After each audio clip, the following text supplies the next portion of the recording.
আত্মনিৰ্ভৰ অসমত যদি পইচা লাগে আপোনালোকক ছেকেণ্ড ইণ্টাৰভিউ দি আপোনালোকে প্ৰথমতে বিজেপিৰ কৰ্মী হ'ব লাগিব, বিজেপিৰ লগত জড়িত হ'ব লাগিব, তেতিয়াহে আপোনালোকে অসম আত্মনিৰ্ভৰ আঁচনিৰ পইচা পাব।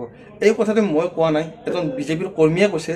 আপোনালোকে ভিডিঅ'টো স্কিপ নকৰি শেষলৈকে চাব আৰু যে মোৰ চেনেলটো নতুনকৈ আছে প্লিজ চেনেলটো ছাবস্ক্ৰাইব কৰি ৰাখিব।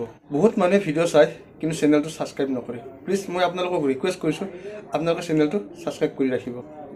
আৰু এই ভিডিঅ'টো বহুতে ইণ্টাৰেষ্টিং আৰু আপোনালোকে মিছ নকৰিব। এই ভিডিঅ'টো মই আপোনালোকক স্ক্ৰীণত লগাই দিম। সেই মানুহজনে কেনেধৰণৰ কথাটো কৈছিলে যিদিনা অসম চৰকাৰে 25,000 যুৱক যুৱতীক মাতি কৰি কিনে পইচা দিছিলে খানাপাৰাত। অকণমান যদি কথা পাতিব পাৰোঁ, আজি খুব এটা ভাল দিন। যিসকল উদ্যোগী আছে তেওঁলোকক চৰকাৰে সহায় কৰিছে। আপুনি কেনেধৰণৰ ব্যৱসায়ৰ লগত জড়িত আৰু ক'ৰ পৰা আহিছে? মই কাৰ্বি আংলং জিলাৰ পৰা আহিছোঁ।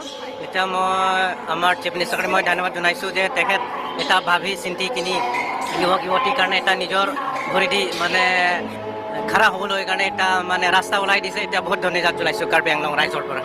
আপুনি কেনেধৰণৰ উদ্যোগৰ লগত জড়িত?